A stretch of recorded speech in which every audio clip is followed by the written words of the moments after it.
Hello and welcome to episode 11 of the Hopecast with Rachael Flick. Rachael is a speaker, licensed counselor, and an overcomer. As Rachael is walking through her own journey of grief, she's challenging others to persevere and overcome their own circumstances. We pray that you'll be encouraged by this all-new podcast. Here now is your host, Rachael Flick. Hey everybody, thanks for listening to this week's episode of the Hopecast with Rachael Flick. I hope that you had a wonderful weekend and that you're ready to dive back in to Jamgochian's story. Last week, we talked about her experience as a #1 Christian music artist and her experience traveling the world, and then how she contracted Lyme disease and had to give up on many of the dreams and hopes that she had for that time in that season. Join me now for my interview in progress with Jaime, where we pick up talking about her experience and her healing. Welcome back to this week's episode of the Hopecast with Rachael Flick and part 2 of my interview with Jamgochian. And you got to hear the beginning of her story and what it felt like to be diagnosed with Lyme disease. And then we finished with her gorgeous song, Beautiful Story, about how God is writing all the pages of our life today. One of the things that I wanted to pick up with from last week was when we are in that valley and how dark and hard that can be, that it can seem like it would be easier to take your life or to not continue to live than to continue to fight. And I'm wondering, Jaime, can you relate to that at all in your story? Oh, yeah. I mean, I think chronic pain day in and day out, no matter how strong, how positive, how faith-filled you are, for me, the headaches were they were so debilitating because I couldn't do anything. Like I just couldn't function. Were you in bed? Like, did you turn the lights on? Could you stand TV? Like, what did your day look like in those days? Yeah. So the worst of the worst was when I was in Boston, before we had found any treatments that would take the edge off. And light sensitivity was awful, noise. I felt 24/7 like my brain was going to explode. And oh my goodness. Once I got the term neurological Lyme disease infection, it made so much sense because my head literally, it was just the worst pain I can describe. I also seriously knew that this was a spiritual battle. My first album was titled Reason to Live. And if you know me, I'm like all about life and joy. I am a passionate, bubbly, upbeat person. And I knew that this was an assignment from the enemy to try to take me out. You know, one of the scriptures that I cling to as even when I was a young Christian was that Jesus came to give us life and life abundant. Yes. Has come to try to steal, kill, and destroy. I can remember during that season of chronic pain, literally feeling like this is destruction, this is chaos, this is confusion. This is the enemy trying to destroy the very strengths that I carry and release to people. You know, I'm the friend people call when they're like not in a good place. You know what I mean? Yeah, you're the one who cheers everybody up. And so I remembered that battle, Rachael, and I think that's what helped me when those little lies, because that's what they are, they're lies of the enemy, but not everybody maybe is aware of that. And so when those little lies tried to come in, you're better off not being here. What's your purpose in bed? What's your purpose now if you can't minister or travel or do what you love? How are you ever going to get married now? What dude is going to want to be with a girl that's sick 24/7? I mean, you name it. You were vulnerable. Yes, you name it. He went there. And once again, that is where I come back to as a believer. We've got to be anchored to the word of God because that is our source. That is our sword. And I had a combat with what I know to be truth from my life. And that's how the enemy didn't take me out. I also think bringing things to the light and not hiding them. I mean, I would get on the phone with some of my most trusted friends and pastoring. I was a pastor, you got to remember, at a big church. And so for me to be experiencing something that I had walked so many young people through was actually, now I'm glad I kind of Now I know what they mean when they say that because I experienced it firsthand. But I Mhm. had to get on the phone with, some of my most trusted people and be like, what the heck? This is so off, help me. And Yeah. I think that that's where the enemy loses his grip. When things are hidden in the darkness, whatever it might be you're struggling with, grows and grows and grows.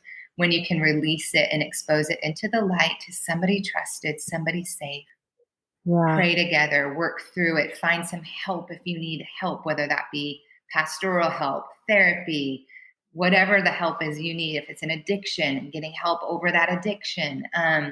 That to me is where the enemy loses his grip. But in the Yes. moment, as you know, when you are so sick and so broken and just beside yourself, you kind of lose your fight. And that's where I was at for sure. And I'm just so thankful for the truth that I knew that I was able to stand on.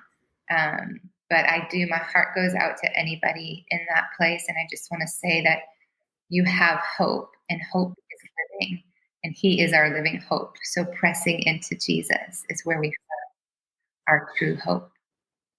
Yeah, and I love how he pursues us in those dark places. And I can't remember who this quote is by, but he talks about the hounds of heaven and how Jesus sends the hounds of heaven after us and that he is relentless in mercy.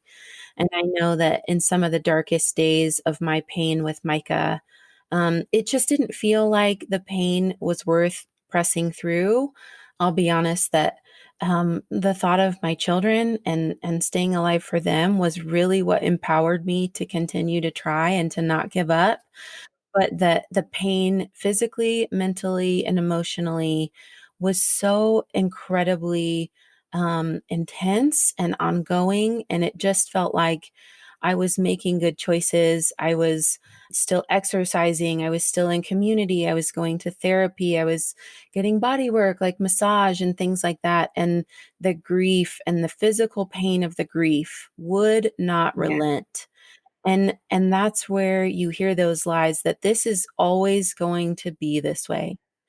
And somebody needs to hear that today, that your situation, your season is not always going to be this way, and that the Lord is relentless in mercy and he is pursuing us and coming for us. And it was so interesting that day. I had just been struggling once again late at night with feeling like it wasn't worth it, that I didn't want to continue, that the pain was too much for me.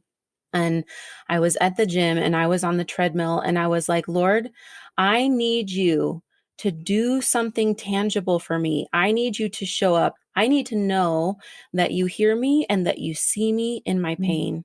And before that time going to the gym, I'd already scheduled a meeting with a mentor after that, and they were coming to my home. And we sat there and talked, and they gave me an opportunity to go to a place where I was able to completely focus on my health and my wellness and the PTSD that I suffered and the things that were all contributing to the lies that I had believed, that God wasn't there for me, that he'd given up on me, that if he really loved me, he would have rescued me by now. And it was within hours. And I just encourage people to lay out that fleece before the Lord and say, God, I need to see you. I need to know that you see me and that you hear me and that I'm crying out to you. And part of that, to be really honest, I mean, there were several days where I called friends and said, you guys, I don't want to do this anymore.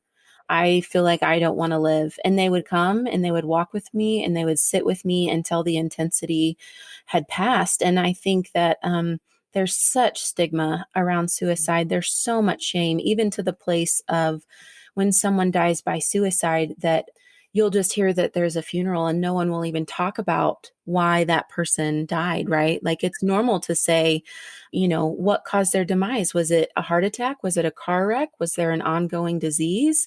And when there's silence, it always makes me wonder if that person was no longer able to tolerate the pain and died by suicide. And I'm so passionate about that for our young people. We have a mental health crisis right now with COVID. Suicide in our teens is huge. Colorado Springs is actually has one of the highest rates of suicide in the US.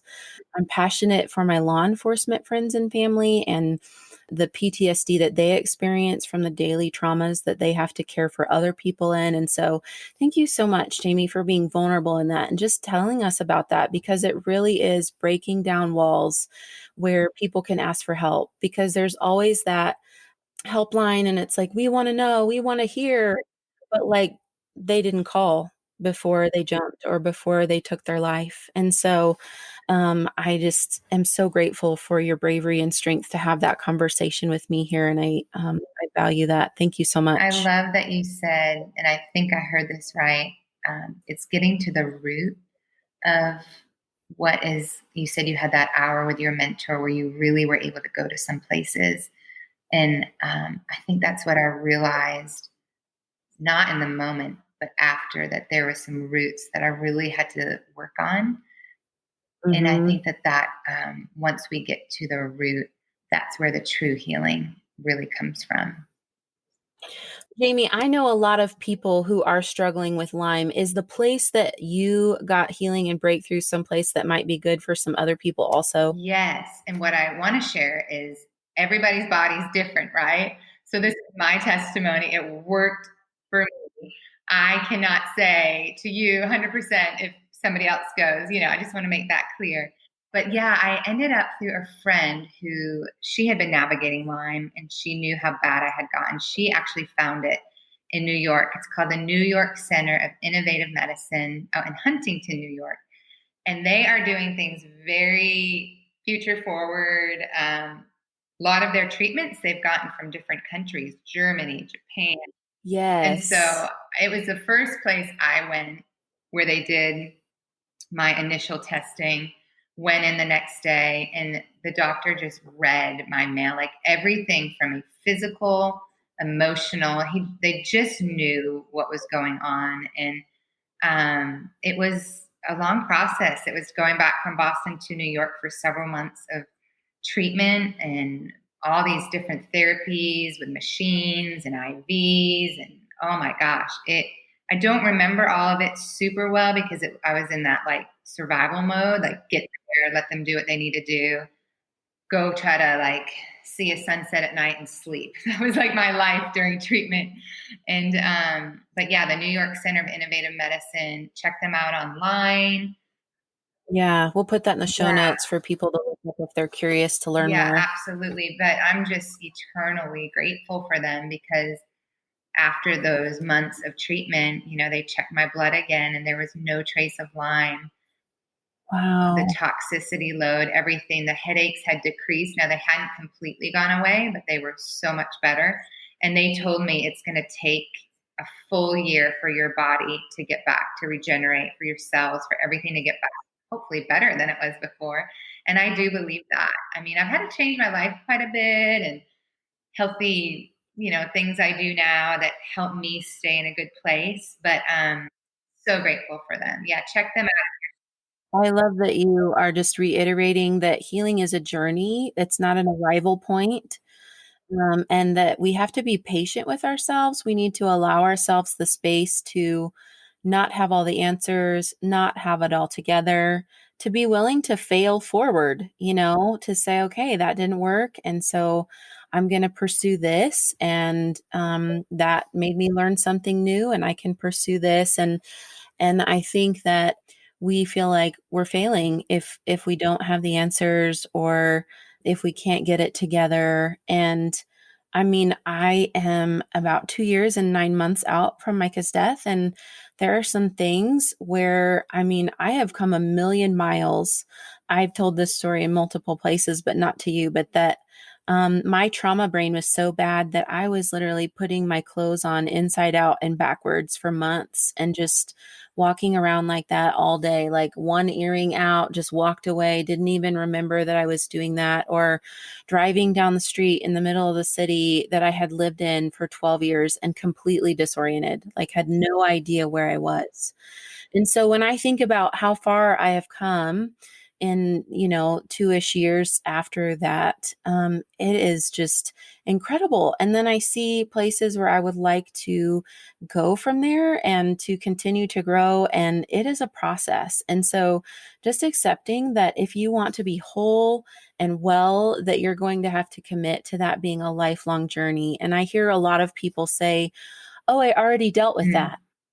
I don't need to talk about that anymore. I did that thing about my painful relationship with my dad already, or I talked about my rape, or I dealt with that abuse.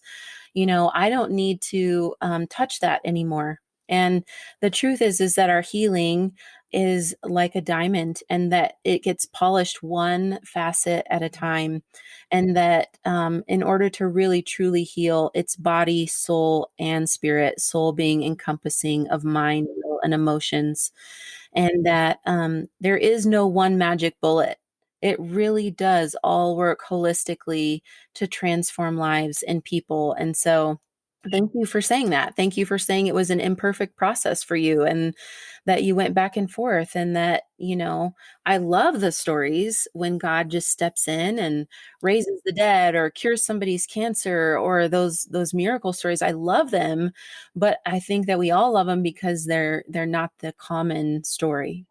That's not what is normal for us. And honestly, he's more invested in our holiness than our happiness. Yes.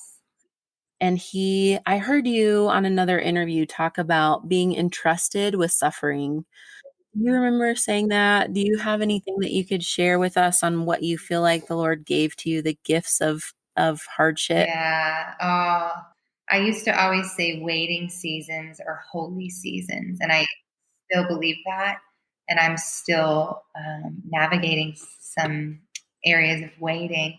But during the health crisis is when I really saw that I was entrusted with this gift to get to know Jesus in a new way. Jesus suffered greatly for Mm, our freedom, for our wholeness, for everything that we have, life in him. And when I realized that I was entrusted with this holy season of suffering, it flipped the script kind of for me. And instead of it being this negative thing, I saw it as, wow, God, what an honor, because he knows how much we can handle, right? What an honor to be able to link arms with you and walk through this valley, walk through this journey with you. It was awful. I mean, mm. just everything was stripped away. It just felt like if there's anything else to be taken, it was taken in that season, right? It goes after your identity. Pain really does go after your identity at that But when intensity. we realize that we don't grow on mountaintop victories, anybody, I mean, those are great, but where we grow, where we learn perseverance, where we learn how to walk through trials and walk other people through trials is in the valley. And so that is a real holy place to Mm, be with God. And it's not for the faint of heart. It's not for the cookie cutter Christian that just says, oh, I believe in Jesus and everything is perfect. I'm sorry, I don't believe that's the gospel. I don't believe that's the truth. I think walking with Jesus is one of the greatest honors, but also one of the hardest things to do. It's yeah. really not for people that just want to live for themselves and make their own God, make their life their God. Do you know what I mean? Like that's easy, you know? But walking through a hard valley season with Jesus, I do believe it's holy and beautiful because you get to know his heart. And when you know his heart, you realize really there's nothing here on this in this world that compares to that. Not to say Yeah. that we don't want, nice things and love and, all that. Of course, added bonus, that's blessing. But the richness that you get out of a valley season of suffering with Jesus, none of that stuff can compare. I've come to call them the treasures found in darkness. Yes, it's beautiful. I had a friend who's also widowed, and she and I sat down a couple months after Micah died, and sitting with her was just like being with a fountain of living water. Mm. And she had allowed that pain to transform her into this living, like wise woman, right? Where it's Mm. just like I see this picture of a fountain, and instead of water coming out of it, it's like pearls, pearls of wisdom, and they're just flowing and they're bouncing and they're hitting and they're touching and they're just there's so much you can't even take it. And if you opt out of the heartache, if you avoid being willing to look at the pain and sit with it and kind of examine it, and that just like you're saying, we got to find that balance, because I know that the sevens and probably the threes, and there are so many people on our Enneagram who would just be like, I'm not doing this, there's no way, like I refuse to sit with my pain, that's terrifying. um, but the things that the Lord wants to give you, and the places that he shows you of his heart, you can't get them another way. And only fellow sufferers can really understand what that means, that he truly gives us treasures found in darkness. And I have an intuition that some of your songs were some of your treasures found in darkness. And I wondered if you could tell us about that and your album that you put out. Yeah, you just said that so beautifully. Yeah, this project really has been healing, Rachel.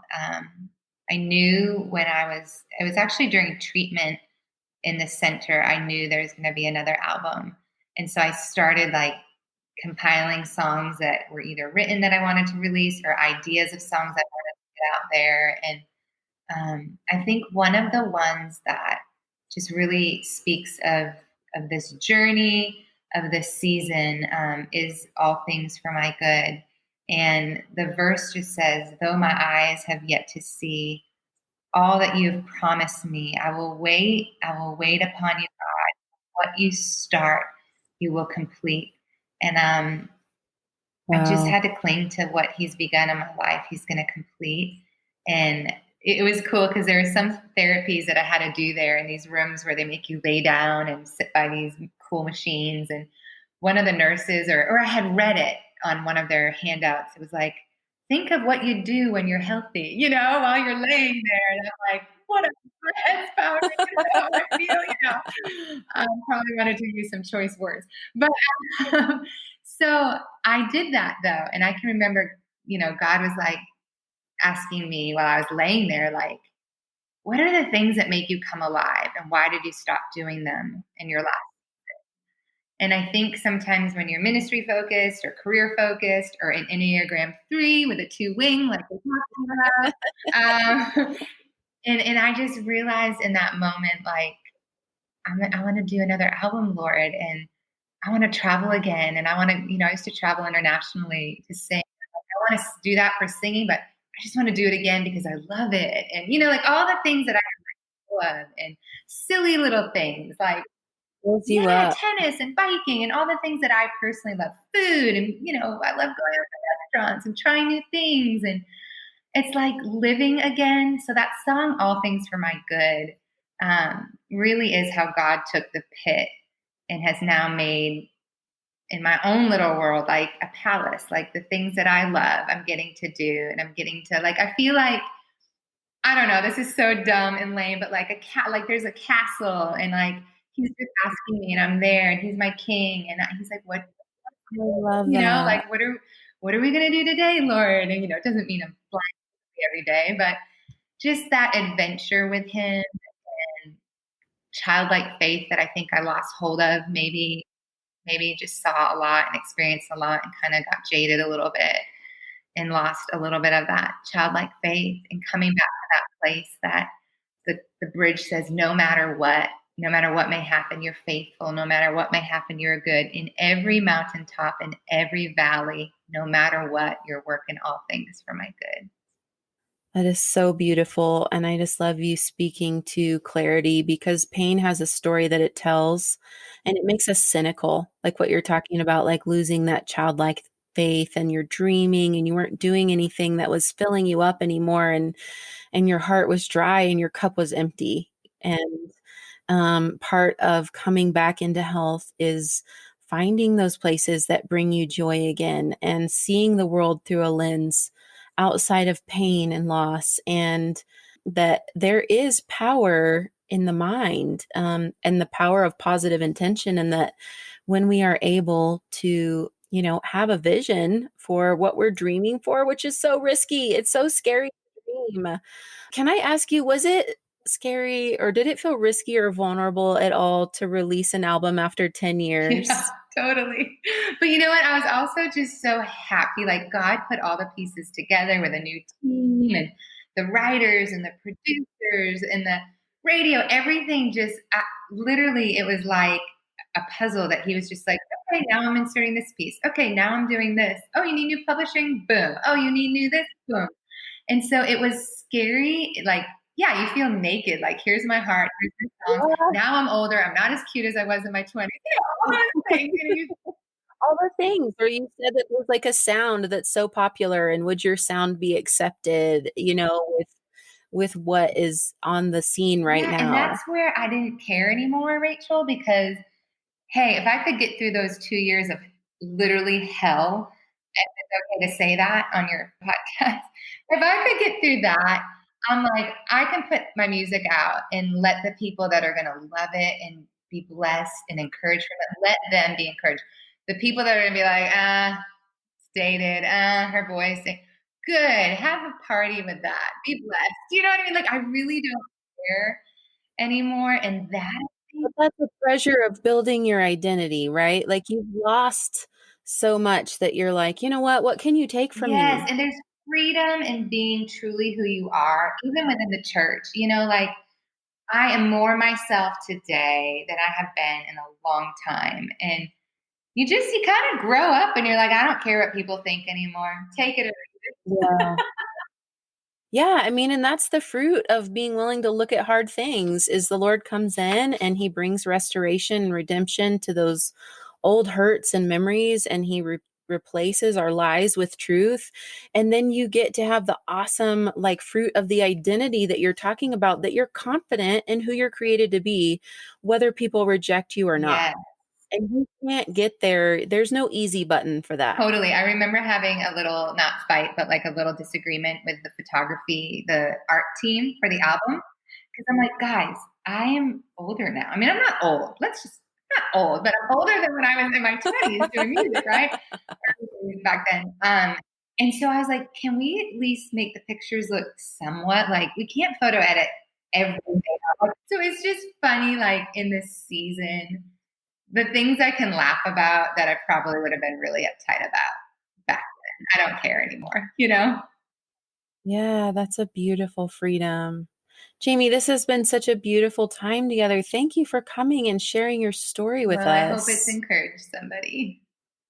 Oh my gosh, this is so full of hope. And I love, just coming full circle and seeing where you started, and, being wide eyed and idealistic, and then experiencing hardship, right? Where, life is the great equalizer. Like, something is going to come into your life, and it will challenge you and test you. And I love you, being vulnerable and also cheerful and joyful, and sharing those pieces of your story. And then we get to have the awesome, like, gift of this beautiful album that you released. Where can we find this? Where can we get in touch with you and connect with you Yeah, so more? it just came out last month. It's called All Things, based off of the scripture we've talked a lot about, all things for my good. And you can get it everywhere: Spotify, Pandora, iTunes, Amazon Music. If you want the physical copy of the CD, if you like to look through the pictures and read the lyrics, like old school, remember CDs, um, you can get that at jamiejam.com, or most of the Christian bookstores that are still around are carrying it. Okay, that's awesome. And people can find you on social media, Yes. website. Come find me on Instagram. I can't figure that thing out. Maybe we can all do it together. Yes. Oh my gosh. Yes. The algorithm is Oh constantly my gosh. changing. Yes. Well, Jaime, I just, wish you blessing and favor on this endeavor and your album and your music and just your creativity, and that it would be released, and that the road would open again, and that there would be tours. Yes, Lord. Thank you. Yes. If I get to Oh, Colorado, we'll have to go get lunch. Absolutely. Absolutely. Colorado would love to see you, and so would Yeah, I. Estes Park was my last time out there, and it was beautiful. Oh, it still is, girl. It still is. We're maybe supposed to get 20 inches this weekend in the mountains. I love So, it. Well, thank you, Rachel. You are a beautiful soul, spirit. I love your story. I can't wait to dig into it more after what I've learned today. And just you radiate his love and his purpose. Thank you for sharing the pain that you've gone through, because clearly you're using it for God's purpose now. And that's just so beautiful to see. yeah, I'm literally a walking hope Yes, stamp. you Like, are. if it didn't kill me, it doesn't have to kill you. And I love sharing stories like yours that continue to affirm that to the listeners on the Hopecast. Amen. Everybody, I want to give you the gift of Jaime's song, All Things for My Good. Here it is now.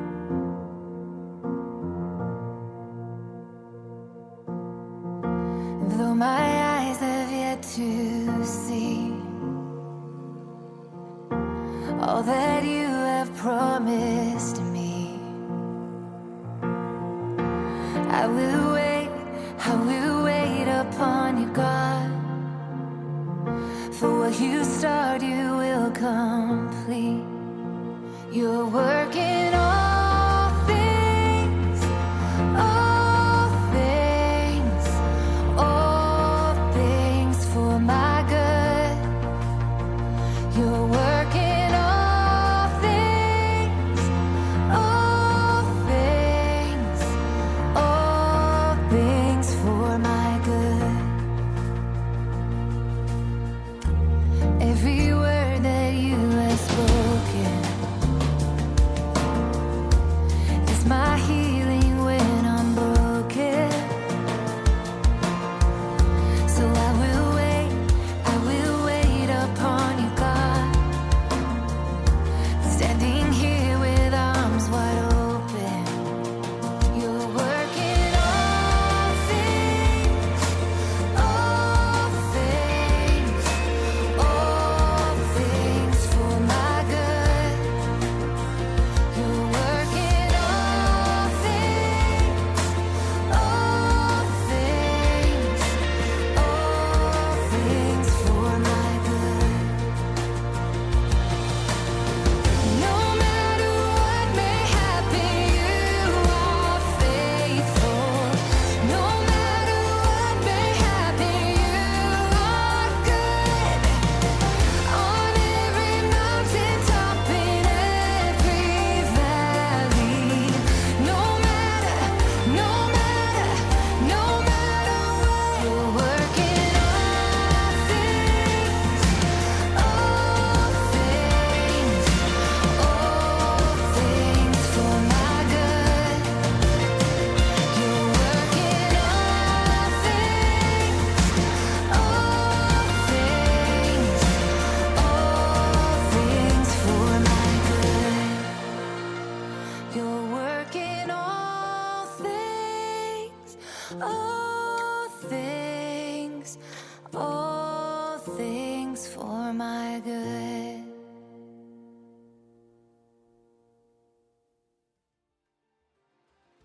You've been listening to the Hopecast with Rachael Flick. To find out more, go to rachaelflick.com. While there, you can discover more information about all of the platforms that this podcast is on. If you listen to the show on Apple Podcasts, we would appreciate if you would subscribe and leave us a review. Also, another great way to stay informed with the Hopecast is to follow Rachael on Facebook, Instagram, YouTube, and Twitter. Just click on the social media icons at the top of the page and you'll be directed to Rachael's social media sites. While you're online, you can book Rachael for your next speaking engagement. Her inspiring message will sure to engage and touch the heart of your audience at your next conference, church event, or business function. Go to rachaelflick.com to book her today. Well, that's all the time we have for this episode. Thanks for joining us, and we will see you next time for another edition of the Hopecast with Rachael Flick.